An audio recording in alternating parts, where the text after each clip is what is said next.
મિત્રો આપ જે સ્લાઇડની અંદર ચિત્રમાં જોઈ રહ્યા છો તે નિકોલસ માદુરો છે કે જે વેનેઝુએલાના રાષ્ટ્રપતિ છે. તેઓ 2013થી વેનેઝુએલાના રાષ્ટ્રપતિ છે. હાલમાં વેનેઝુએલા એ બાબતને લઈને ચર્ચામાં આવ્યું છે કે અમેરિકાએ તેના ઉપર હુમલો કરી દીધો છે, પરંતુ આપણે વેનેઝુએલા દેશ વિશે જાણીશું અને જે બી સંક્ષિપ્ત માહિતી છે હું તમને આ વિડીયોની અંદર આપવા માટે પ્રયત્ન કરીશ. ઉપર જે ચિત્રમાં દેખાય છે તે વેનેઝુએલાના રાષ્ટ્રપતિ નિકોલસ માદુરો છે. મિત્રો ઉપરના નકશાની અંદર એ વેનેઝુએલા દેશનો નકશો છે, બરાબર. વેનેઝુએલા દેશ એ દક્ષિણ અમેરિકાની સરહદે એટલે કે દક્ષિણ અમેરિકાના ઉત્તર ભાગે આવેલો દેશ છે.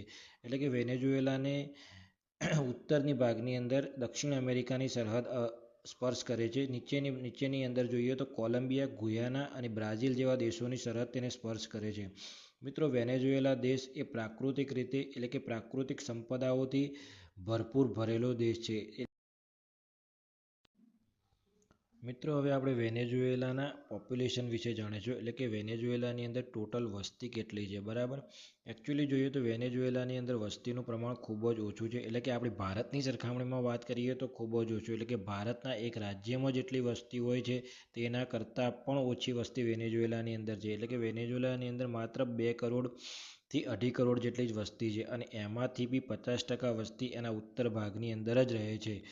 મિત્રો વેનેઝુએલાની અંદર મોસ્ટલી વસ્તીનું મેઇન ઓક્યુપેશન જેવી રીતે આપણા ભારતની અંદર એગ્રીકલ્ચર છે. મોસ્ટલી જેટલી પણ વસ્તી ભારત દેશની છે એમાંથી મોટાભાગે લોકો 70થી 60% લોકો એગ્રીકલ્ચર પર નિર્ભર કરે છે. તેવી જ રીતે આપણે વેનેઝુએલાની અંદર વાત કરીએ તો ત્યાંની અંદર મેઇન ઓક્યુપેશન લોકોનું સર્વિસ સેક્ટરમાં છે. તેના 70% લોકો સર્વિસ સેક્ટર સાથે જ સંકળાયેલા છે.